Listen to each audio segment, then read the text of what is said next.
Ladies and gentlemen, welcome back to the Front Row Access Podcast. I'm your host, Stephen Russo. It's co-host Gavin. Hello there. He's back for another episode. Now, it's summertime. I know it's kind of getting towards the end of it, but it's still summertime. When I think of it, summertime, beaches, hot weather, poolside, grilling some shit on the grill, obviously. And you know what else I think of though?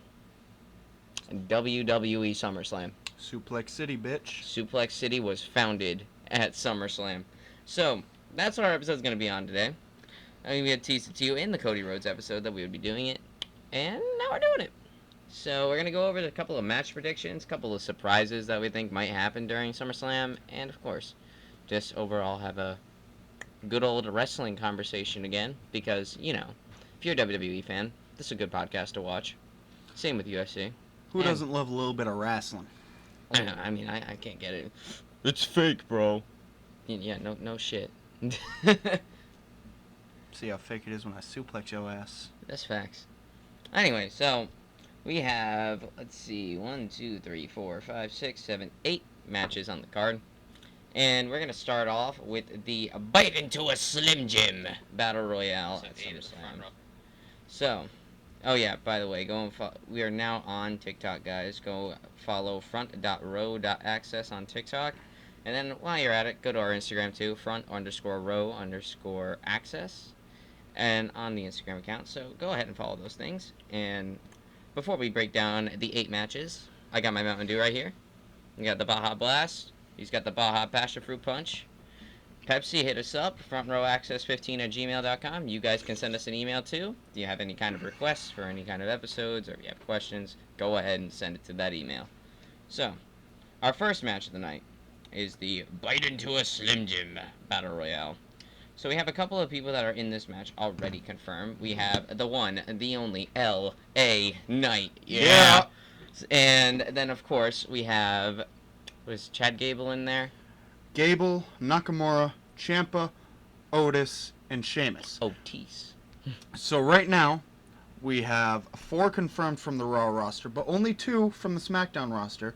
So we could probably expect one of 2 things to happen. We'll either get 2 more or even just 1 more confirmed tonight at SmackDown, and have or none or only 1 have 1 or 2 surprise entrants for this Battle Royal. Which would be exciting. And one person that we're thinking might come back is Kofi Kingston. He never gave a specific roadmap for his recovery. However, it is expected that he would be close to being recovered by now, and with Kofi being a legend in terms of Battle Royals, especially the Royal Rumble, you have all of his insane saves. What better match for him to make his return at than the SummerSlam Battle Royale? It makes all the sense to me. But we're also thinking we got to get somebody from the Blue brand on there too. So we're thinking Bray Wyatt as well. There have been little innuendos throughout the past couple of weeks on Raw and SmackDown. I think there was just one on Raw where this random skull just keeps popping up everywhere. Yeah, the skull keeps popping up. It's not always the most prominent, however, if you look back, I believe it was this past week, it might have been last week, but Becky Lynch picked up the skull that we're talking about. She just picked it up and looked at it. It's there. The skull is there. It is very much there, and we don't really know what it means, but seeming as Bray Wyatt is a rather strange guy, I wouldn't be surprised if skulls happen to be a part of his little gimmick now. If I'm being honest, though, I feel as though Bray Wyatt has struggled to work his character correctly since he's come back at Extreme Rules last October. His comeback was executed perfectly, and his first returning promo was absolutely amazing. But after that, it was just kind of rinse and repeat. Just kept doing the same things. Every week he'd come out SmackDown and just say how sad he was. And then he'd just leave. And then he got into some weird feud with the one and the only L.A. Knight. Yeah. So, and he ended up winning that match, but we haven't really seen him since. I mean, I don't know. Bray Wyatt has struggled ever since he left the Wyatt family and left the Fiend behind. All that. I feel as though he struggled a little bit. Of course, not taking anything away from Bray Wyatt. He's still awesome, but I feel as though he's struggling a little bit. You?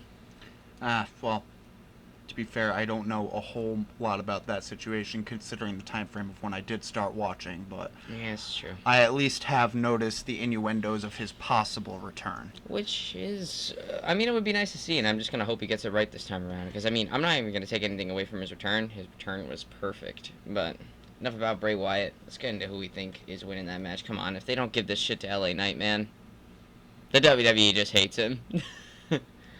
I mean, they make him lose the Money in the Bank. He loses. He doesn't get a match at WrestleMania or any kind of WrestleMania moment. What else have they dropped the ball on with him? No, the U.S. Invitational. The U.S. Invitational. They're giving that to Santos. For whatever reason. I mean, WWE loves Santos Escobar, but I'm like, bro. I can't remember the last time that I saw him put a good promo. Nah, he hasn't. I mean, even think you got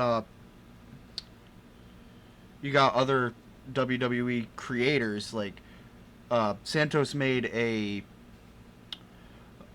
surprise entrance at NXT on Tuesday. Yes, he did. You know Santy. Mm-hmm. His face just slowly dropped out of its smile when he saw Santos. Yeah. We love Santy, though. Santy, if you're watching this by some goddamn reason, we love you. Please hop on the podcast with us one day. That would be amazing. But anyway, they gave it to frickin' Santos Escobar and Rey Mysterio of all fucking people. And they're not giving us LA Knight. Okay, you had us drop the fucking Money in the Bank. And when everybody went in there thinking that LA Knight was gonna get it. And then they gave it to Damian Priest, which, I mean, I can't be too angry at. He already has a built-in storyline with the Judgment Day. And, that briefcase has definitely been posing some problems. I mean, let's see what happened last week, just this past Monday on Raw, when Seth was down and Seth was out. And then Damian Priest looked over at the briefcase and goes, go get that it tells Finn to go get the briefcase because he wanted to cash it in and get the title, right? Certainly. Well, I mean, we'll definitely be talking about that briefcase a little bit more later once we get into the championship matches. Mm-hmm. But 100%. There was a very big hesitation twice from Finn Balor, and then he eventually ended up giving it to him, which also sends a lot of mixed signals. You don't know what's going on with that. But we'll get back into that later on. But yeah, if they don't get this shit to LA Knight, man, the WWE just hates LA Knight. And he'll never get the push that he very well deserves. As for the winner, LA Knight needs this win. If he doesn't win it, and he doesn't get a push directly following SummerSlam, it's probably safe to say that they're trying to bury his character. But he needs this win to throw him into a push for the U.S. title after SummerSlam. Maybe either Theory retains against Santos when they have that match, or Santos wins. You throw LA Knight directly into a feud with the winner, and that's how he finally gets his push. We love Stone Rock, also known as LA Knight. Ah, man, that guy, I love it. I love LA Knight, man. He is literally just the Attitude Era now. He is like a fusion between Rock and Stone Cold, and it's fucking amazing. I love it so much. And his promos are second to none, man. His in-ring work, well, he's getting a little bit better. But definitely his mic skills are the top of his game, and let's be honest, I like the mic skills a little bit more than in-ring abilities. That's what makes the show fun, that's what sells the show, and that's what keeps me watching. But, yeah, so if they don't give this one to LA Knight, man, WWE hates LA Knight and they're gonna bury him. Safe to say that. Now, next up, probably one of the more surprising matches that happened at SummerSlam. I was not expecting this a month ago, back at Money in the Bank. But, we got the MMA rules match between Ronda Rousey and Shayna Baszler. Yeah, so MMA rules. I don't know how they're gonna do that. Honestly, I mean, are they gonna split the rounds, put them in a cage, and then like have them fight each other, and then have like judges and shit? Like, I don't know. It would certainly be interesting to see how they do it. Or is MMA rules just a glorified submission match? You know what I mean? Like you can only win by submission. Or maybe like a weird combo between a submission match and a last man standing match. But like, if you're gonna go MMA rules, we talk MMA on this podcast all the damn time, as you know, which UFC 291 last weekend was emotional, to say the least, but that'll be for another episode. What I'm thinking might happen is you've seen at WrestleMania when they have steel cage matches, or I think they did have a War Games type match at WrestleMania 38, right? They had 39, but it was No, 39 just happened. I was talking when they did the Brawling Brutes versus Bloodline, and oh that's when Sami Zayn started. that was Survivor Series. That was in WrestleMania. Yeah, that was at Survivor Series. I watched that match. I could have sworn, but I didn't watch Survivor Series. It was Survivor Series. I had it on here. Okay, delete that. I'm not gonna delete that. Fuck. But the War Games was at SummerSlam, but there was a Hell in a Cell match at WrestleMania 39. And if you might be thinking of the freaking Jackass match that Sami Zayn had at 38. If you remember Sami Zayn and a bunch of shit in the ring. Probably is. Weird. I don't know. But it was Survivor Series. My brain's fucking with me. But I can assure you, it is Survivor Series that War Games happened at. But yeah, back to the MMA rules match. So I have no idea how they're gonna do it. Yo, now that WWE and Endeavor are under the same company umbrella, can we send Herb Dean, the UFC referee, into fucking WWE? I mean, they could drop an octagon down. That's what I was saying. Yeah, they definitely can. But they can drop an octagon down. They could also drop just a cage over the ring. There used to be MMA fights in rings a long time ago, back when MMA was in its dark ages, because the cage was considered to be too scary. So, yeah, we'll see. I don't know how they're going to do it. I don't think they're going to bring in judges and split rounds. But, you know, it'll be interesting to see how they go about making that match a thing. Because, I don't know. We were told it's an MMA rules match, and, I mean, they're both ex-MMA fighters. We know this. Ronda Rousey, 135 champion UFC. Shayna Baszler, I think she had some time at either Bellator or UFC, or maybe she even was in both, but she never got to the same heights as Ronda, obviously. But as of a prediction, this is Rousey's way out. I've been hearing that this is going to be her last WWE match for a while, and so I'm going to give her the win, go off into the sunset, because there ain't no way Shayna Baszler's going to drop much after this match. She can only go up, despite win or lose. Yeah. I mean, regardless, Rousey is the one that taught Baszler. At least that's how they show in the promos, so I can't see Baszler beating the person that taught her. Everything Baszler knows is because Ronda taught it to her. This is true, but, I'll have to wait and see, but I got Ronda Rousey for this match. I think it's going to be her last win. She's going to ride off into the sunset. I don't know what the hell she's going to do. I've heard rumors she's going to go back to the UFC, but I don't know if she's going to go back to the UFC. If she goes back to the UFC, I think she's going to get her ass kicked, though. If I'm honest with you. The sport has moved past her. Like, go and put fucking Ronda Rousey against someone like Erin Blanchfield in UFC, or even Jessica Andrade. I don't think it's going to go over well. Anyway, I'm talking MMA now. We gotta get back to WWE. Next up, probably one of the more intriguing feuds on this whole SummerSlam journey that we've been on. Making his second appearance at a WWE SummerSlam event in the past 2 years, Mr. Logan Paul is going to be going against Ricochet. Eye candy. It's going to be absolute eye candy. You cannot tell me that is not going to be one of the most entertaining matches that you're going to see for a while. Both of these guys, fucking daredevils, going out there and doing God knows what. Obviously, Logan is undefeated at SummerSlam. He beat The Miz last year. Yeah, and he's been carrying this whole feud, let's be honest here. Ricochet, it's nice to have you tagging along, but, obviously putting you in a program with Logan Paul is going to escalate you out of the weird little hole that your WWE career was in for a little bit. It's definitely going to escalate you to new heights, but Logan's been carrying this feud, and I think Logan's taking the W here. However, following the trend, this is how Ricochet, if this pulls off to be a really good match, which I expect it to be between these two, having a good match, win or lose for Ricochet, this will result in him getting a good push. Mm-hmm. I mean, think back. You have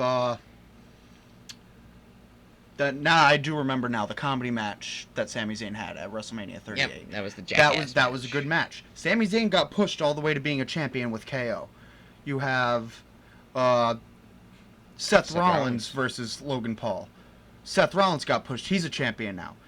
Everybody that has had a good match with a celebrity superstar got pushed to championship caliber. Mm-hmm. I mean, look at Seth. He's World Heavyweight Champion now. Yeah. I don't think they make Logan Paul lose another match. He's already lost his last few.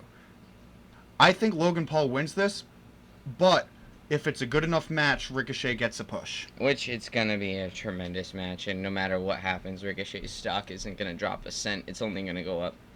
Because, obviously, people seeing that, they're going to see the highlights of Ricochet on social media. They're going to see Logan Paul, obviously. So that's already a big draw for people that don't necessarily watch WWE. And then they'll see Ricochet doing his Ricochet shit, bouncing off the ropes and shit, doing crazy-ass fucking jumps. But they're going to see all of that, and then they're going to be like, oh, that's going to be entertaining. Even if it's just Logan Paul. Logan Paul's going to carry the whole thing. And let's go... Ricochet and Logan Paul's feud has been it's been a slow burning fire ever since January when they had that spot at Royal Rumble. Good ass spot. The good ass spot. Fucking Logan on the one side of the ring, Ricochet on the other. They fucking springboard Larry at each other right into the center of the ring. All the superstars on the side watching it go down. Dude, that was such a great one. And then of course, then we had the stuff at Money in the Bank when Ricochet had that spot with Logan. The dangerous spot where he went and flipped Logan onto that table after Logan landed wrong on the ropes there. That's the spot that really set the feud in motion. Mm-hmm. But there's been seeds of it planted since Royal Rumble. So it just goes to show how far in advance WWE Creative likes to plan their feuds. But, yeah, we had that little instance back in January. Then, of course, we went into the program with Seth Rollins. But now revisiting it for Money in the Bank. It's gonna be a great match, and I can't wait to see what happens. But I got Logan winning this one. I don't think he's gonna lose another match. These are like you said, he already lost his last few. He lost to Seth. He lost to Roman. Obviously, he lost to Roman. Who the fuck's gonna? Obviously, he lost to Roman. Imagine Logan Paul beating Roman. Imagine him being the one that takes that. But dude, that would be so bad. I'd be like, oh my god, why was Logan the one that dethroned Roman? Oh, man. But it was a great match, though. Logan and Roman did tremendous at, what was it, Crown Jewel? Back in November? No, not November, October. Was it Crown Jewel? Whenever Roman went viral. You're going viral, Roman! Fucking frog splashes him through the goddamn table. That was an amazing match. If you haven't watched that match, go and watch it. Logan Paul and Roman Reigns definitely knew how to put a show on for that. But, obviously, we all saw it coming. Roman Reigns is going to win that match. There's no way Logan was going to be the one to dethrone him. They definitely made it seem like maybe there was a slither of hope that he would do it, but no way. Definitely not. No. Absolutely not. So, Logan Paul, let's see if he remains undefeated at SummerSlam and moves to 2-0 at the biggest party of the summer, PLE SummerSlam. Right. So after that eye candy of a match, we get another banger of a match coming right up next in rapid succession. We got Gunther, the Ring General, against the Scottish Warrior, Drew McIntyre, for the Intercontinental Championship. So, this is a very, very interesting match, not because of what I think the outcome will be, but because of what I think will come due to the outcome. Now, Drew McIntyre, we haven't really seen him but prior to him getting into this little scuffle with, should I say, reignited scuffle with Gunther. We hadn't really seen him much since WrestleMania when he lost the triple threat to Sheamus and the Ring General himself. But then he just came back at Money in the Bank after making an absolute mockery of Matt Riddle. Okay, so after Gunther makes an absolute mockery of Matt Riddle, Drew McIntyre goes into the ring, and then faces Gunther face to face. Looks at him dead in the eye, and we already know what this means. He wants that Intercontinental title. And it meant he gotta kick his Goonies. Gotta kick Gunther in the Goonies. I was more so talking about Vinci and Kaiser when I said Goonies. I took it the complete other way to it. Claymore. Anyway, so this is a bit of a tough match. This is going to be a great match, first of all. Two of the best in-ring workers right now going in there and just putting on an absolute clinic of a match. But I'm going to be honest here. As much as I want to see Drew win this match, Gunta is way too close to beating the Honky Tonk Man's record as being the longest reigning Intercontinental Champion. He is way too close. Absolutely way too close. And if they let him lose now, that would just kind of be a waste of all this time of him having the championship. So, as much as my heart wants Gunta to lose the title to Drew McIntyre, because I'm a big Drew McIntyre guy, he's not gonna. Zering General is gonna find a way to win the match. It's gonna look like Drew has it locked in, and Kaiser or Giovanni Vinci or both of them are gonna cause some issues and have Gunther retain. I do think that Gunther is going to win. However, after the match, this is something I feel like has been coming for over a month. I believe that Imperium will begin to attack McIntyre. And when that happens, obviously, Riddle has formed a bit of an alliance with McIntyre, so he'll come out. But that won't be enough. It'll be a 2-on-3, and with one person being completely exhausted. And that exhausted person would be McIntyre. The night before Money in the Bank, the man himself, Randy Orton, he had an updated theme song drop. I believe Randy Orton will make his return at SummerSlam to save McIntyre and Riddle's asses. And then, after that, it'll turn into a 3-on-3 feud with eventually, after Gunther beats the Honky Tonk Man's record, he will then lose the title to Orton. You think Randy Orton's going to win the IC title again? I think Randy Orton's going to win the IC title. Because I think Randy Orton's coming back too, but I think he's going to face Roman head on. Like, just look at him dead in the face and be like, yeah, bitch, I want that fucking title. But, I mean... It could go for that, too. That's what I'm thinking. I'm leaning more towards he's Roman's next opponent for Payback. Obviously, Roman's going to beat Randy, if that's the case.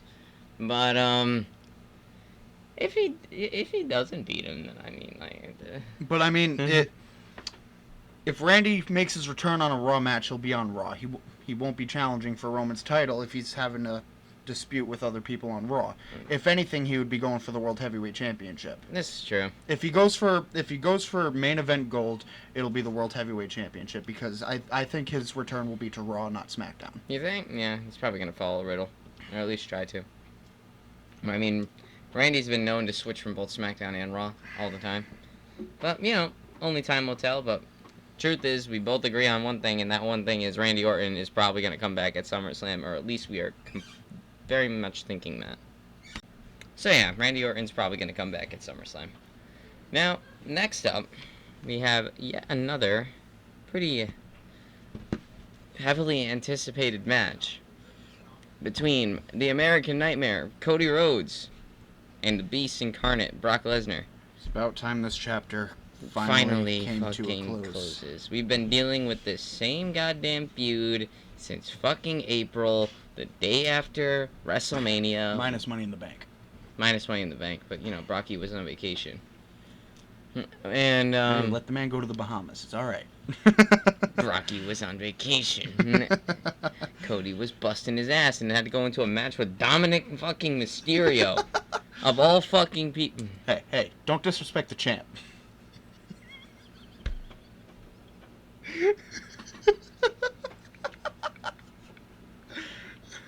Latino heat my ass. Anyway, so, Dom Dom is now in the rearview mirror and now has the NA title, which, hilarious, first of all. And, oh, poor Wesley. Poor Wesley. He got his fucking title taken from him in an unfair way. But, anyway, so the Dom Dom chapter is behind us, but the primary story here, that was just a little side quest on the Brock Lesnar main quest. So if we're gonna go back into depth with this, there's a little bit of story here. The night after WrestleMania, April 3rd, right? Cody had just lost to Roman in the most heartbreaking fashion. And, He challenges him to a match, right? So he ends up going into a tag team match. Cody Rhodes has to find a partner, and then if he beats Roman, the stipulation was Cody can't face Brock ever again, and not Brock, Roman ever again. Then he got cranked by an F5. Then he got cranked, but then Mr. Lesnar comes down to the ring and decides to team with Cody.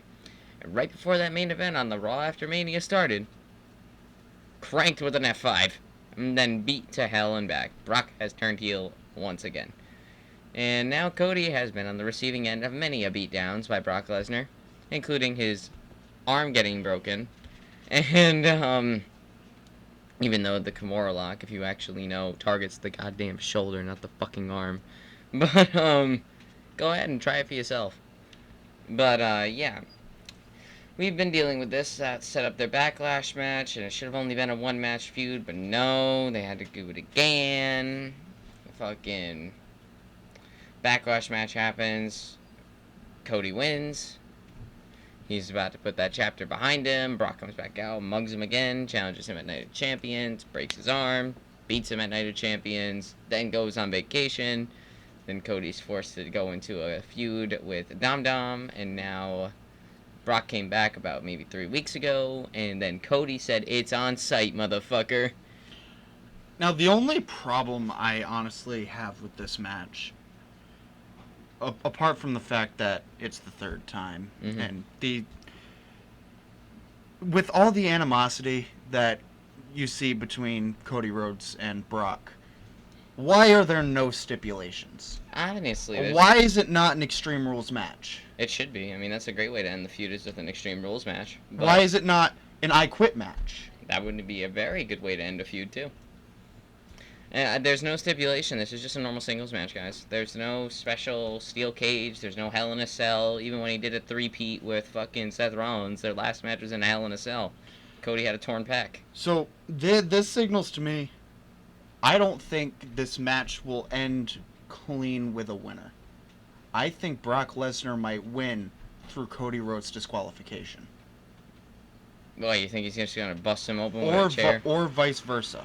Maybe Cody wins through Brock Lesnar disqualification. But with everything that has been set between these two, I think it'll be an extremely heated match with a disqualification finish. I'm not thinking a quick disqualification. I'm thinking maybe 10-15 minute match that comes to a close with Sledgehammer. Fucking Sledgehammer. Just... Yeah. I don't think this ends with a pin or a submission. I think this ends with a disqualification. Which would suck, because then I have to see this fucking match again. I don't think they would play it again. I honestly think the disqualification Just gonna leave it dead in the water. Yeah. Yeah. That's an interesting way of thinking about it, and that's definitely a way of thinking about it, since, there is no stipulation. Usually trilogies end with a stipulation. And there's usually like a steel cage involved, the fucking Hell in a Cell match, or an Extreme Rules match, an I Quit match, an Iron Man match, whatever the hell. But, there's no stipulation. It's just a singles match. I mean, that could very much happen. If it is by pinfall or submission, I would give it to Cody Rhodes, though. I got Cody winning by a pin. Just normally, fucking please, just have Cody win and then just move on from this, because I'm so sick of seeing Cody. I'm so sick of seeing... Not Cody versus Brock. I'm sick of seeing Brock Lesnar. Okay, Brock Lesnar specifically. I love Brock Lesnar, but at the same time, bro, come on, man. You've been shoved down our throats since fucking 03. I'm so sick of you at this point, coming in and challenging everybody, and making difficulties for everybody, and destroying the Undertaker's streak when it should have been Roman Reigns. Fucking regardless, I got Cody winning by a pin. But the DQ finish, I didn't even think of that. That could very much happen. And now that you've said it, I'm starting to think that actually might end up happening. I mean, think, every time Brock Lesnar's music plays, where does Cody Rhodes? He runs up the ramp to try and kick Brock Lesnar's ass. And then he ends up getting his ass kicked in the process. Exactly. Oh, man, the more I think about that, the more that makes sense, and I really hate it. But I'm going to hang on to my prediction and say Cody's going to win this one, and that's it. But, I ain't going to count that out. Matter of fact, I ain't going to be surprised if it happens. damn near refreshing. Pepsi, hit us up. Anyway, now we get to match number 3, or what they consider one of the main events of WWE SummerSlam, which I fucking hate that, by the way.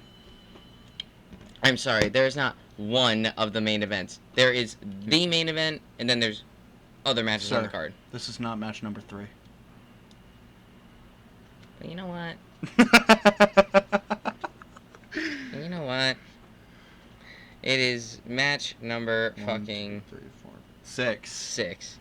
You My bad. Whoa, we're halfway there.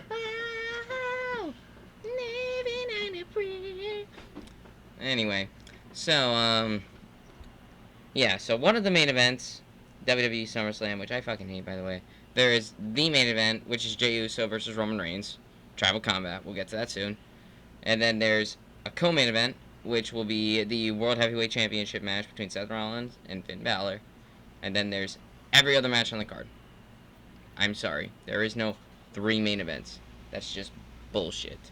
But anyway, one of the main events is the Women's Championship Triple Threat match between Asuka, our current sitting champion, probably one of the most disrespected champions as of right now, Bianca Belair, and Charlotte Flair, all in the same goddamn match. So, this was going to happen from the start. Obviously, Bianca lost her title back at Night of Champions to Asuka in Saudi Arabia. And Charlotte Flair came back and said, hey, I want that belt. And then Bianca's like, nuh-uh, I'm going to get that belt. Then Asuka's just chilling there like, ah! And she's just sitting there spitting in people's faces like you do. Exactly, and she's just sitting there spitting in people's faces as she does. And screaming into the microphone as she does.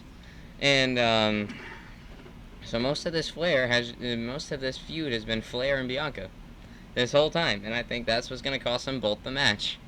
I think it's going to be a good match. We got 3 very good in-ring workers there. But I think Bianca and Charlotte are going to get too caught up in their beef, and Asuka's going to find a way to steal the win. Especially after that tag team match last week. Oh my gosh, that tag team match last week, bro. That was so heated. You can tell neither one of them women wanted to be in the same vicinity as each other. However, I already do have a bit of a different take on this match. I don't think any of them leave with the championship. How so? Io Sky. Oh, shit. That's right. Io Sky Miss Money in the Bank I does don't have think it. any of those 3 women in that match will leave SummerSlam with the Women's Universal Championship. You don't think they're going to try to build up a feud between Asuka and Io Sky? You think Io Sky's going to go in there and cash it in right from there? I think that's how the feud starts. Oh. I think Io Sky gets that title, and then Asuka starts the feud with Io Sky, and by the end of that feud, I think Asuka will have the title back. However, I think Io Sky taking the title will be a wonderful way to start the feud. That actually would be a good idea. I got Asuka winning this one, but I think Asuka's gonna win. Io Sky cashes in, takes the title, and that's how the feud starts. all right, that's a good way of putting it. I'll go with that too. Shit, that's a pretty good way And of looking at on it. top of that, already think about it. It's obvious that the WWE has always had a lot more creativity with the men's cash-ins.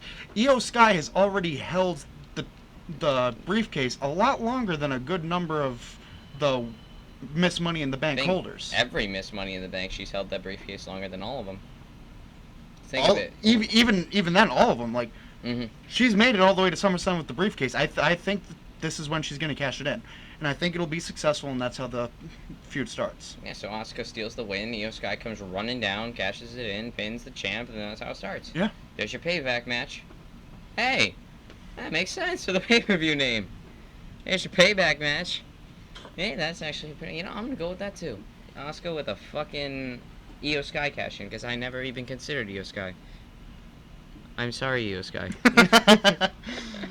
I totally forgot about Miss Money in the Bank herself. How could I do such a thing? But no, that's actually a very good idea. I'm going to go with that same prediction, too. Because I thought Asuka was just going to have the title and walk away, then that would start a feud between Io and Asuka. Hire me, Triple H. Do it. Anyway. Hey, if you need another commentator, I mean, I'm here. I'll do it happily. I mean, I want to be a UFC commentator more, but I'll take either one. Hey, man, talking to people's talking to people. Exactly. I'll take either one. I mean, Dana White, Triple H, hit me up. I got you. I'll be your new commentator. I promise. I'll do good. Anyway, enough about my needs and wants.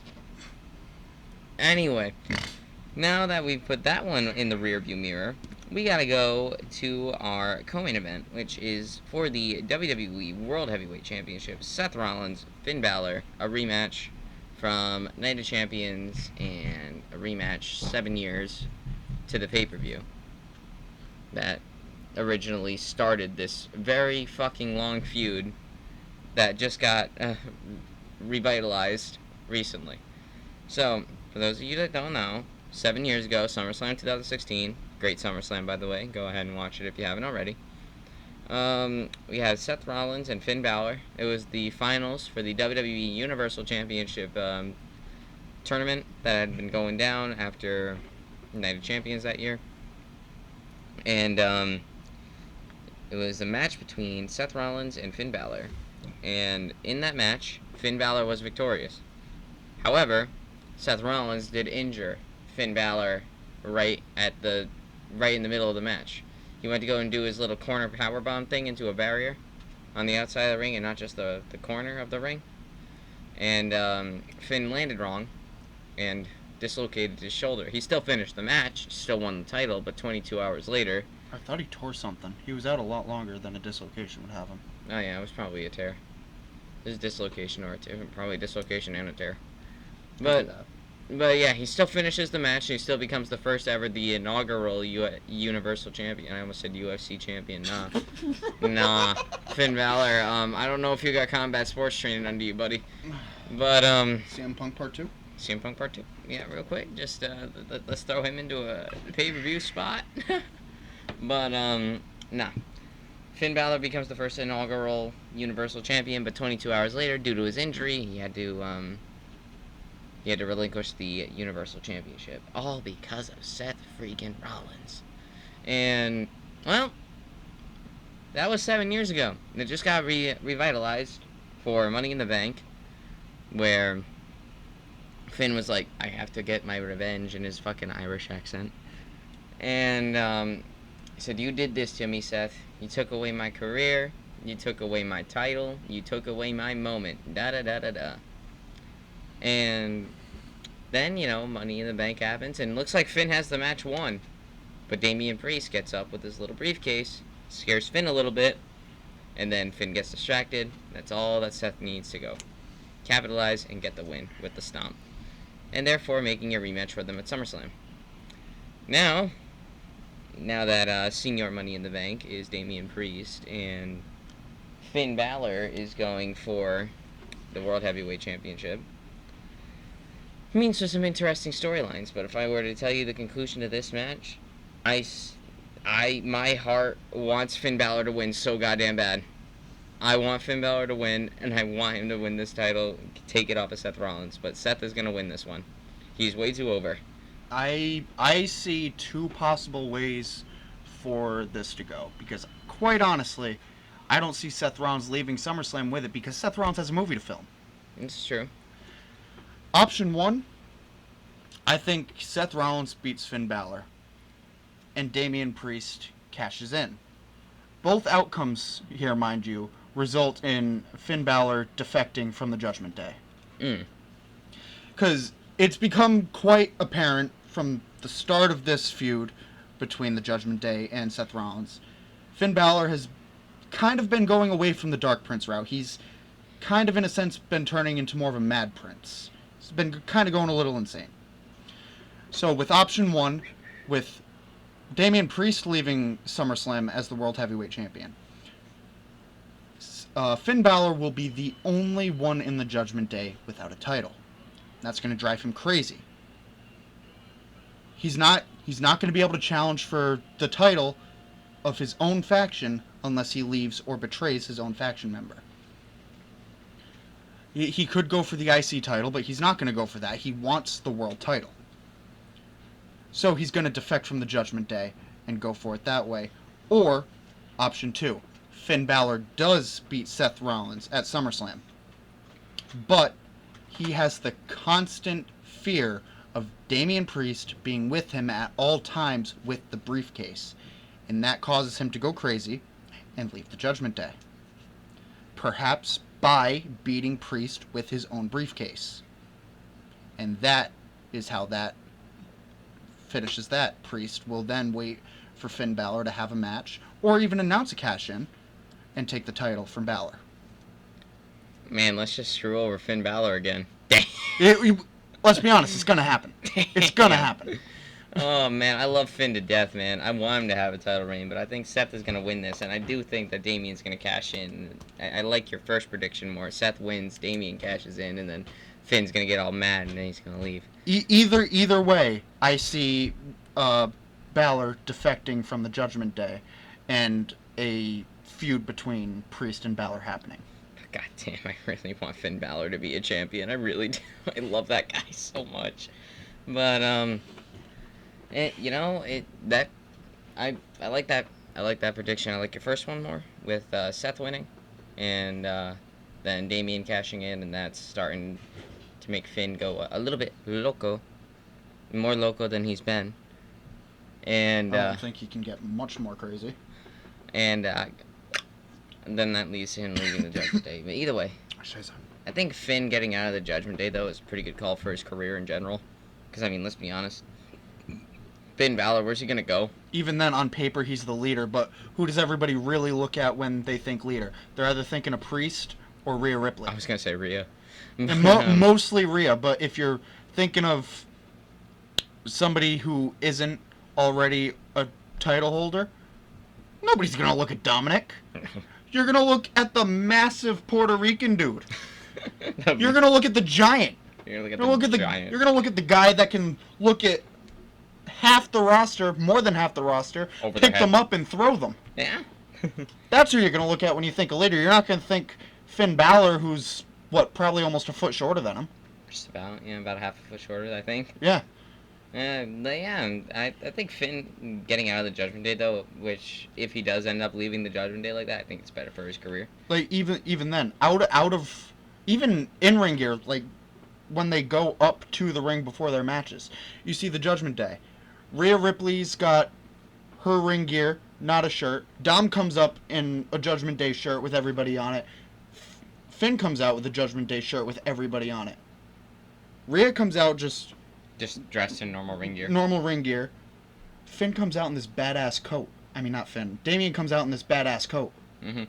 That's what you think about when you think of leader. I'm gonna look at the dude with the badass coat. Exactly. And be like, that's my guy right there. That's the leader. That's my guy. But I think, but I do think if Finn gets out of the Judgment Day, that can definitely lead his career down a path that is kind of better, because let's be honest, he's kind of plateauing a little bit with this Judgment Day feud. I mean, his program with Seth is going great, but I think he's plateauing a little bit, because after this feud's done with Seth, what reason is he in the Judgment Day? To do him dirtier and take Dom's title.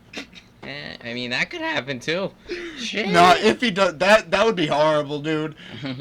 Balor with the NA title? Nah. Nah, give that man a main event title. Alright. Mello's title.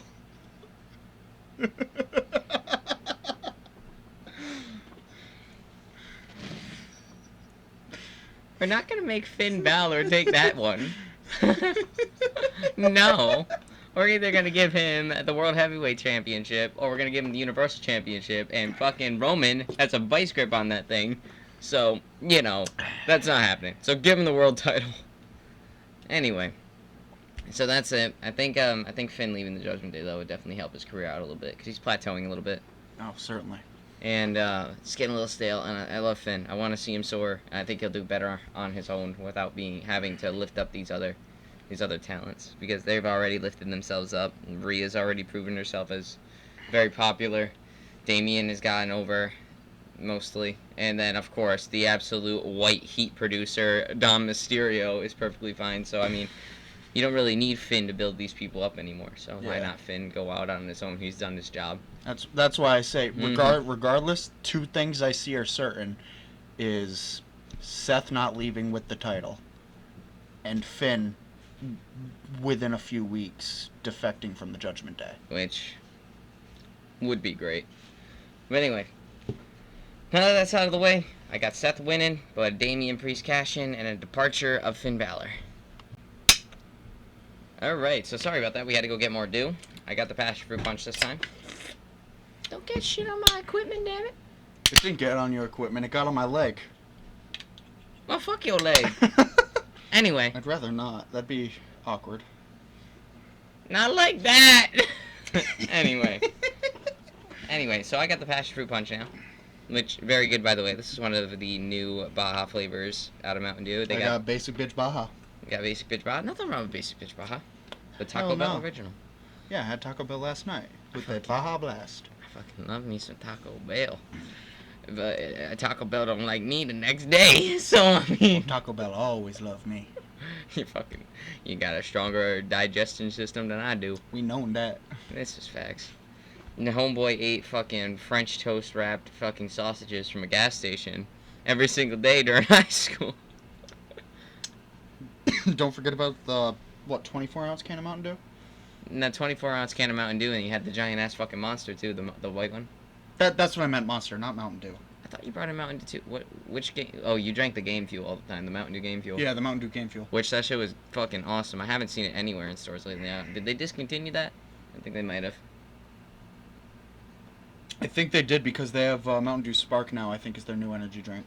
Spark's the raspberry one, though. It might not be... I'm thinking about the one with the lion. Oh, fucking, what is that thing called? Damn it! Wait, hang on. I gotta look this up. We'll be back.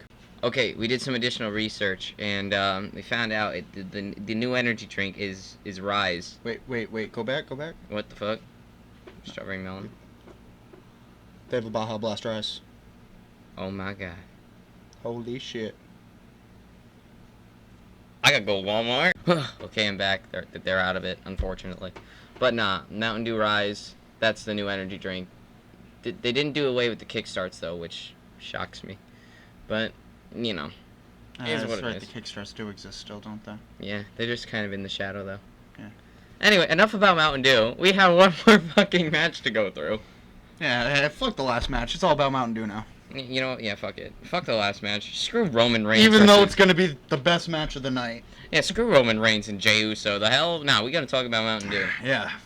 Fuck the tribal combat. So anyway, main event of the night. I'm not saying one of the main events. F you, WWE, for thinking that. The main event. It is the main event, the co-main event, than every other match on the card. The story's not getting finished today. No, unfortunately. Story should have finished at WrestleMania. Anyway. Agreed. Anyway. You could have done this without Roman holding the title. Totally good. But putting the title on it does add a little bit more drama, let's be honest. It does. So, I mean, I guess I'm not terribly mad. I guess everything works out, but still.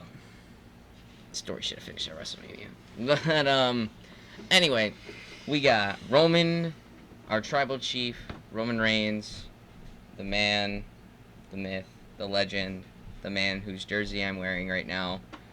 Our tribal chief going up against main event Jey Uso.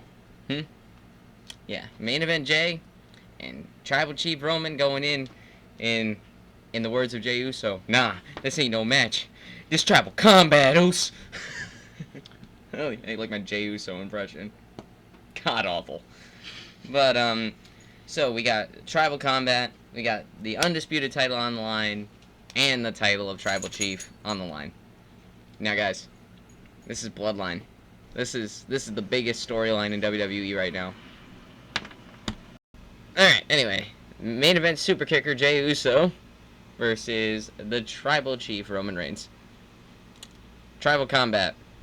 We got the undisputed title and the tribal chief on the line, which, this is the Bloodline, guys.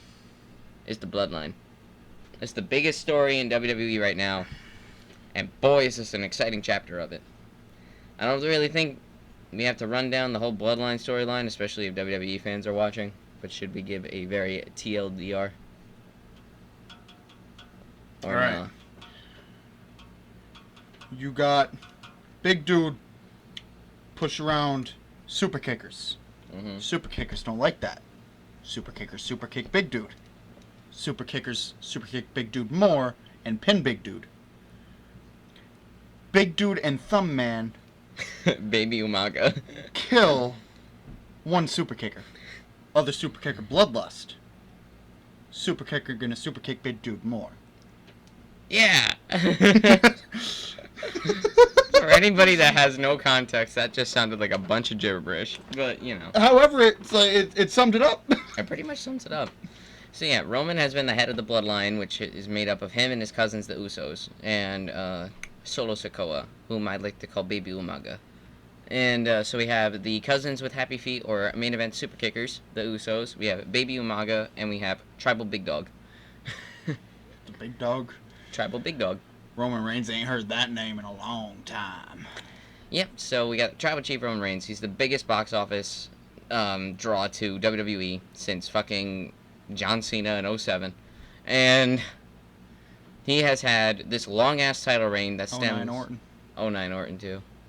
But he's had this long-ass title reign that goes all the way back to fucking September of 2020.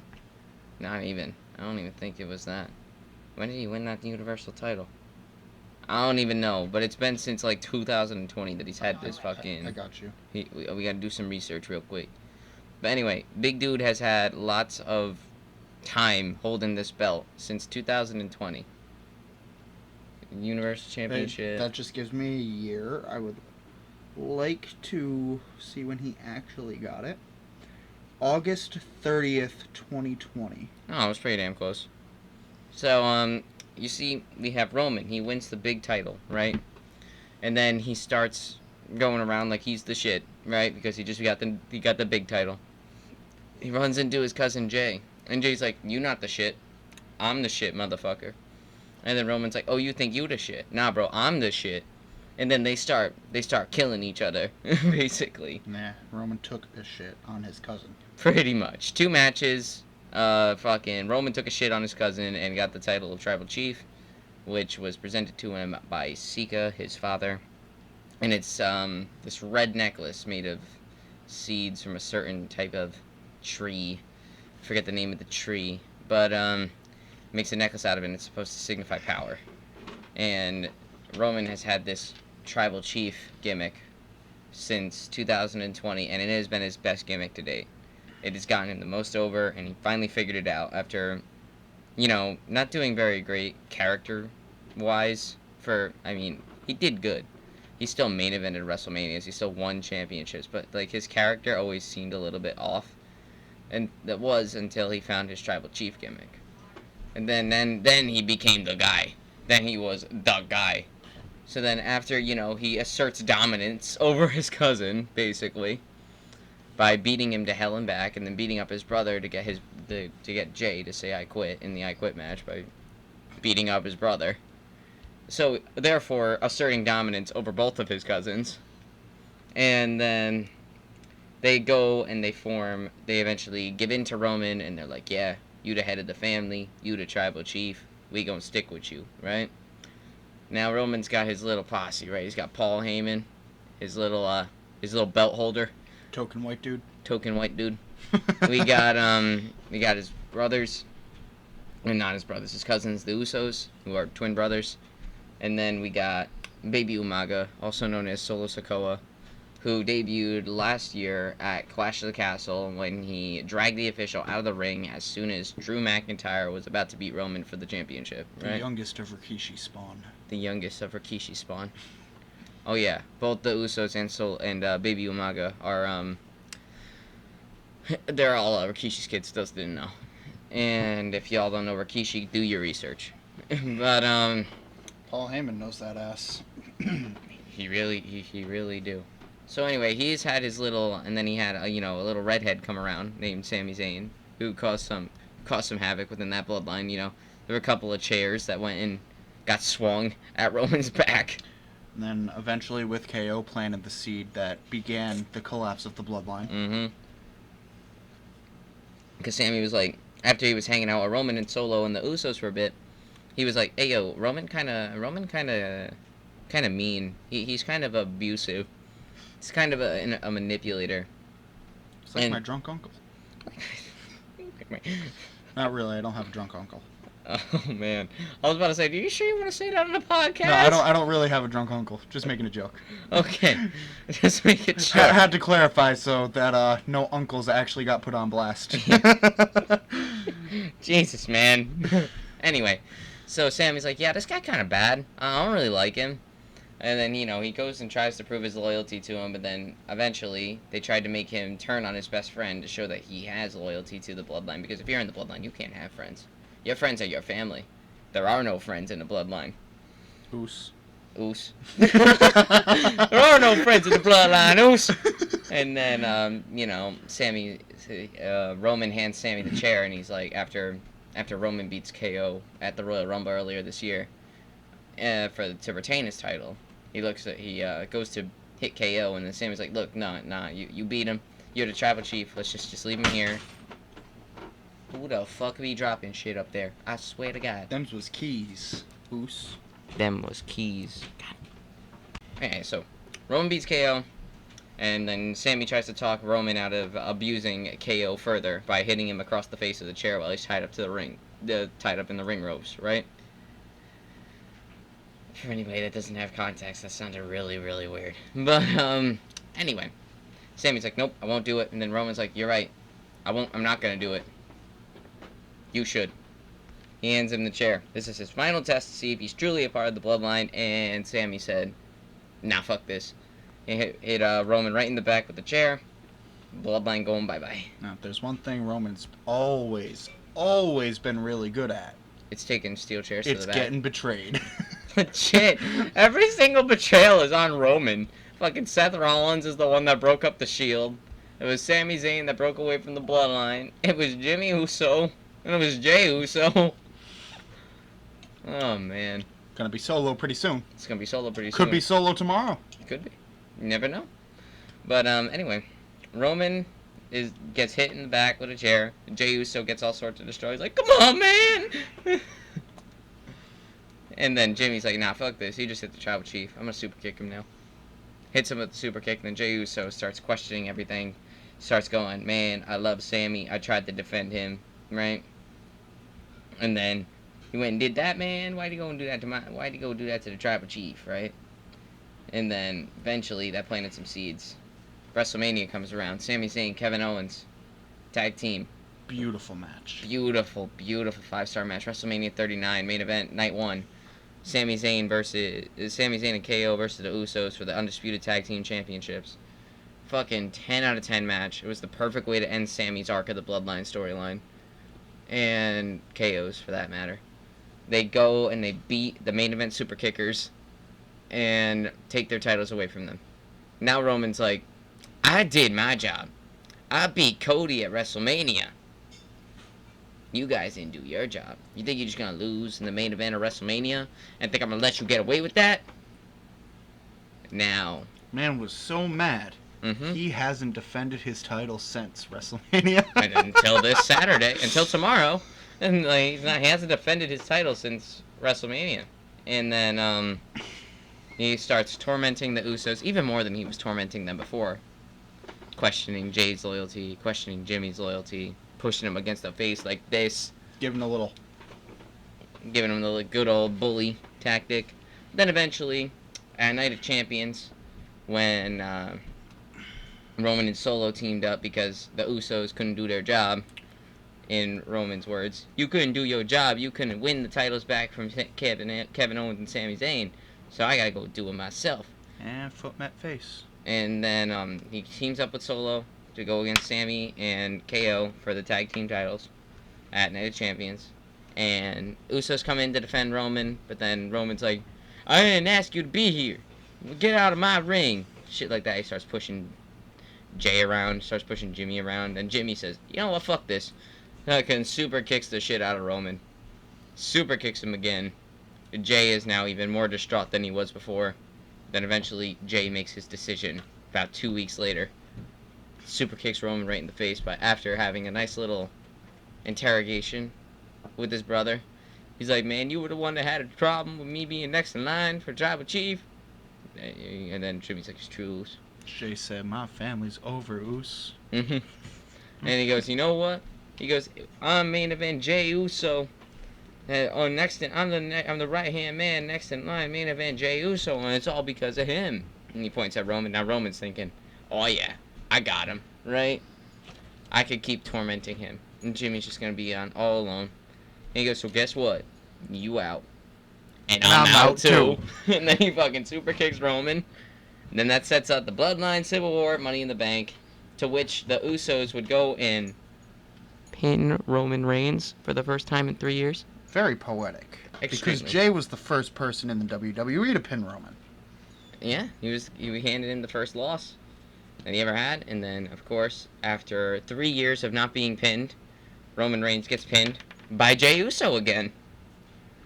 Poetic as fuck. And now Roman's just kind of been like, just destroying his cousins a little bit more. He just killed Jimmy Uso a couple weeks ago on SmackDown, mugged him. This man's still in Madison Square Garden. Dude fucking mugged him, beat him up, and wrote him off television. And then Jay got all mad. He goes, you know what? You gotta accept my challenge. It's 1-on-1. And it's for the title. And it's gonna put the title on the line. And then he's like, this isn't gonna be any ordinary match. This tribal combat, Oos. And then Title of Tribal Chief also on the line. Title of Tribal Chief on the line. Roman's Undisputed Universal Championship on the line. And it's a no disqualification match. That's really all tribal combat means. It's just a no disqualification match. But I don't think they'll be the only two there. Obviously Solo will be there. Obviously Heyman will be there. Tribal combat. Who initiated it? Jay. No. Elder's idea. It's true. I think we might see some old faces there. Not necessarily participating, interfering, helping either side out. But I think they'll be there. What familiar faces are you talking here? I can't really put my name. Maybe Rikishi. It could be there. Honestly, I can't really think of too much right now. The elders will be there. I think. They might be. You never know. It is tribal combat, after all. Every line, the head of the family's on the line, as well as the WWE title. So, could very much see some of the elders there. And I don't think Roman takes it. Think Roman's losing at SummerSlam? Put it this way. About a month and a half ago, I saw rumors. Obviously, rumors are just rumors. But Roman is maybe going to step away for an indefinite amount of time. Let's be honest. He's been big dog for coming on 3 years. Just about, yeah. He needs something. He needs a break. I mean, he took a break last year. He was off for like 6 pay-per-views. But, he needs a break without somebody missing. The title still needs to be in the picture. That's the biggest problem. You let the championship holder leave with the title. The title's missing. Where's your main event? Your main event's just non-title holders all the time. What I think is going to happen is Jay is going to take it. And then that sets up a feud with Jay and Solo. Whatever happens there, I don't know yet. But it's going to start a problem. Because Solo's going to be like, wait. A few weeks before Money in the Bank, you said you didn't want to be Tribal Chief. You said I was going to be the next Tribal Chief. And now you're the Tribal Chief? Solo's not going to like that. Exactly. I think Roman loses here, and it sets up for more inner working issues of the bloodline until ultimately we find out who the Tribal Chief is, who's going to stay the Tribal Chief. And then we're coming up around WrestleMania times, Royal Rumble, all this and that. We'll see who really is going to end up finally keeping the title after WrestleMania.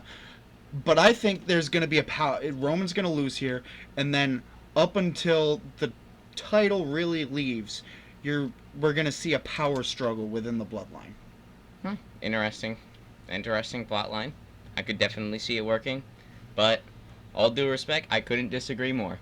I know you're big on Roman winning this. Okay, so I honestly think it's going to be Roman that wins this one. No way Roman's going to drop 3 pay-per-views in a row where he loses. And next up, I don't think Jay is the one to beat Roman. Because yes, Jay beating Roman makes sense for the story. I will completely say that right now. Jay coming back, standing up for himself, and becoming the champion and beating Roman and finally overcoming his Stockholm syndrome from Roman's abuse will be exciting. But not for long. People will get sick of it. You also got to remember that logic of Roman losing 3 times in a row. What about the fact that Jay would have lost to Roman 3 times in a row? That makes more sense, though. Either way, it's a 3-peat loss. Which is true. But here's the thing. I don't think Jay's the one to do it. As awesome as it would be to see Jay finish this story, finish his own story, no Cody Rhodes reference, but, Well, it is now because you brought it up. Yes. There are no... Sure, you can put him in a program with... But, see, Jay and Jimmy and Solo have thrived on the Bloodline storyline. If they end it here, there's nowhere that Jay can go. That's why I don't think it ends here. I think it keeps on going with the power struggle. It can end up with the power struggle between Roman and Solo, though. That's the thing. Keep in mind, Jay was the one that said that he should be the tribal chief instead. But at the same time, I don't think... I put it that Solo's alright. Solo's fine. But when it really comes down to who has the ability to beat Roman, is it going to be Spike or Kick? I think it's more likely to be the Kick. It is definitely more likely to be the Kick. I don't... So, there's a reason Solo was not branded as the right-hand man. Mm-hmm. It makes more sense for the right-hand man to take down the tribal chief. And then the power struggle, the... What's the word? The enforcer wants that shot. And then Jimmy comes in. Jimmy sees what's going on when he comes back from his injury. He can't really pick a side because he's like... he's like, well, what's going on here? And they're like... What the fuck happened? Jimmy is the oldest one. They may be twins, but Jimmy's the oldest one. Yeah. Out of everybody in the bloodline. Jimmy might be like, well, I'm the oldest one. Why can't I have it? Exactly.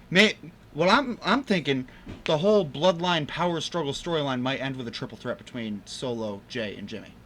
Which, that would be nice. But here's the thing.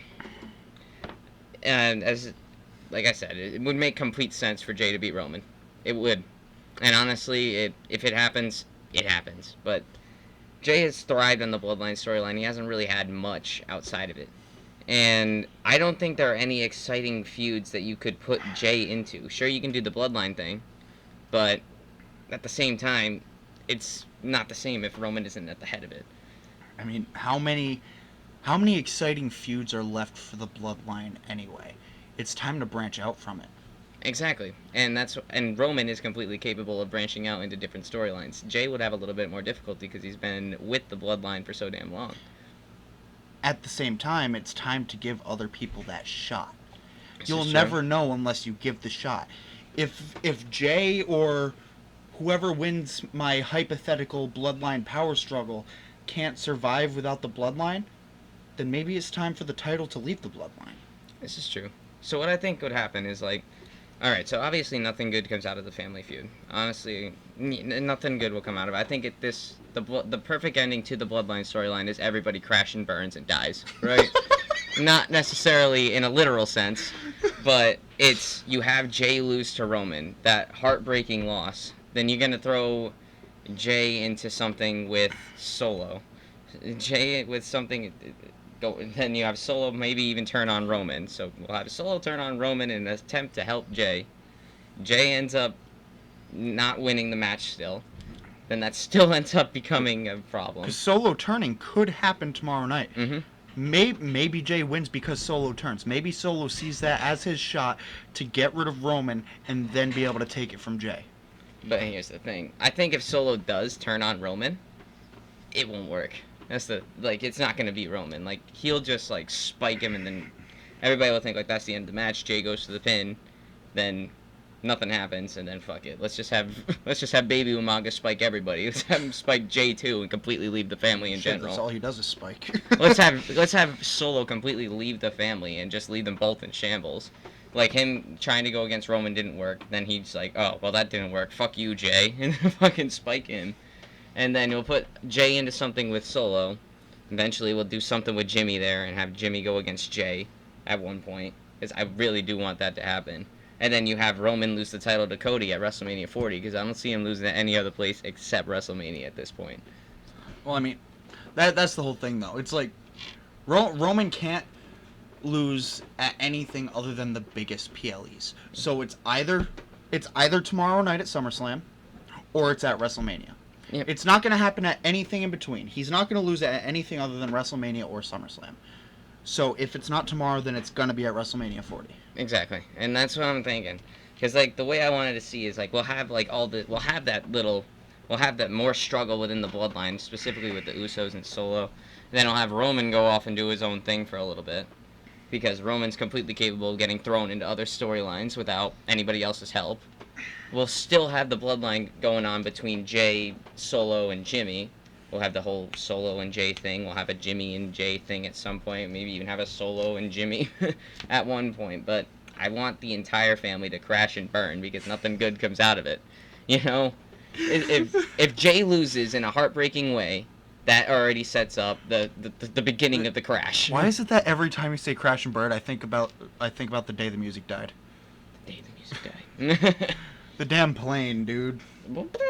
But yeah, I think that would start the decline. Roman will come out on top, but then even though he comes out on top, he'll lose Solo, and he'll lose his cousins, and he'll go off on his own. Maybe even Solo will stay with him for a little bit and turn on him at another point, but it'll still probably fail. Even if he spikes Roman will probably kick out of whomever Solo's trying to assist. And who knows? We're recording this. We got an hour until SmackDown. Whatever happens between now and 10 o'clock tonight could completely change this. Exactly.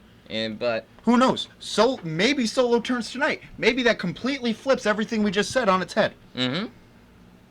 But anyway, that's where I think the storyline's going from here. I think Roman's still got other programs that he can do with other superstars, and I still think there's a lot that can be done within like the Usos and Solo. And I want the whole family to crash and burn, and the bloodline storyline completely end with Jimmy versus Jay and somebody winning that match. And then Roman losing and then the ultimate ending would be Roman losing to Cody at WrestleMania 40. Because I think the only person... Alright, so I'm under this impression, guys. You're going to think I'm very confused because I just did a Cody Rhodes episode and I said he was my favorite, but here I am sucking Roman's dick right now. But, here's the thing. I think Roman is the only guy that can carry the company. I think he's the guy right now, and if Cody isn't the one dethroning Roman, nobody else. That's how I feel about it. And because I think Cody's the one that can carry the company for a long period of time, and I think he could finally put a conclusion to the bloodline storyline and carry on from there. I mean, you're not wrong. I mean, 100% Cody is the guy that will end up carrying the company, because he built AEW from nothing off of a fucking bet. Off of a bet, really. It came off of a bet. We touched on that in the last episode. Go and listen to our Cody Rhodes special, episode 7. So, like, if you can build a company from the start off of a fucking bet, you can carry a pre-existing company that's been around for decades. And you just have a shiny belt around your waist. Yeah. And not even in creative like he was at AEW. All he has to do is walk around rocking a nice waistband, win a couple matches. And then that's it. And then that's... Maybe show up on some talk shows like Seth has been doing. Like Seth's been doing. And, that's what I think is going to happen. I think the only person that can dethrone Roman is Cody. Because I want somebody that can carry the company on its back. And as of right now, Roman is the biggest draw right now. Taking the title off of him here wouldn't make any sense. He is the biggest draw. And that's... Of course, that's my personal feelings. Gavin thinks my opposite. We'll see what happens at SummerSlam. But I do think that will conclude the episode. There you go. One more thing written down right there. Oh, yeah. It won't conclude the episode. Ah, psych. You thought I was going away. Nah. That's why you got me. Grayson Waller has been doing some crazy shit lately. He's been doing really good. I love Grayson Waller. I'll be honest. I think he's a great addition to the main roster. I loved his main roster debut with Edge. His main roster debut with Edge was great. And, but here's the thing. Last week, he hit a people's elbow. There's been a lot of people using the Rock's moves lately. We saw Solo rock bottom somebody. Yep. Last week as well. We saw people's elbow happen. Another thing. You get all these hints of people returning, just like What was it? Money in the Bank. You had a lot of Randy Orton references as well. Mm-hmm. And Randy never showed up. Instead, it was John Cena. But- Oh, fucking people. But that could set up for his return tomorrow, just like the People's Elbow, Rock Bottom, could set up for The Rock. And honestly, I've been hearing a lot of rumors that Rock's coming back on an episode of Grayson Waller Effect. Maybe he shows up on Grayson Waller Effect in similar fashion to how John Cena showed up at Money in the Bank, but later on in the night he makes an appearance at Tribal Combat. Which would make a lot of sense. It would make a lot of sense. It would make a lot of... They are the same family. You could make it seem like The Rock shows up just to do Grayson Waller, but really Grayson Waller Effect is just a guise for him to do something later on With at the Tribal Combat. Which would make a lot of sense. And hell, we could get a Roman and Rock match. For all Like we I, know. I honestly, I think that was originally supposed to happen at WrestleMania, but it just was. never happened. WrestleMania 39's main event, very early on, like this time last year, they were saying The Rock was going to come back for WrestleMania and face off against Roman and say that he's the tribal chief. So maybe this is their way of doing it now. But we've been seeing a lot of hints about The Rock the past couple of days. We saw a Rock Bottom, we saw a People's Elbow, and, you know, we've been hearing rumors that he'll be back all year. We thought he'd turn out Royal Rumble. We thought he was going to return at WrestleMania, but none of that happened because he's too busy doing movies.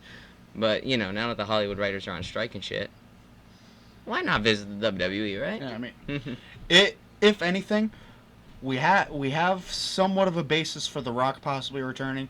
We have somewhat of a basis, Or Randy Orton. even more of a basis for Randy Orton because his theme song got revamped. We have a little tiny bit of a basis for Bray Wyatt. Kofi Kingston, let's be honest, we could just be talking out of our ass, but it does also make sense with a Battle Royal. That could be the reason they had the Battle Royal this year. So we could get a really nice set of returns this year. Could get a fair amount of surprises, but, you know, only time will tell. So that's about all I got to say, guys. I don't know, Gavin, you got anything else? I'm just still pissed off that Trish and Becky got pushed off. The U.S. title match got pushed off. Nah. If you have a shorter card, just make all 8 of those matches bangers, and then we'll be all good. I mean, yeah, but why can't we have an 11-match card? I mean, you see, that's the problem that WWE has had. They had these stacked cards way back when, and there'd be, like, way too many matches, and you're like, okay, I'm tired. Please stop. Then start it earlier. Don't make it run later. Start it earlier. Yeah, they did that. And then we were like, okay, please stop. Like, WrestleMania would be, like, 18 matches deep at one Okay, point. I get WrestleMania. That makes sense. Split it into 2 nights like they did. But you know what? If people view SummerSlam as basically the somewhat equivalent of WrestleMania, it's the other half of the huge pay-per-views. Why isn't SummerSlam biggest party of the year? Why is that not a 2-nighter? This is true. SummerSlam should be a 2-night event like WrestleMania. Why shouldn't... No, I'd say Survivor Series should be a two-day event, too. That's another big one. Yeah, that too.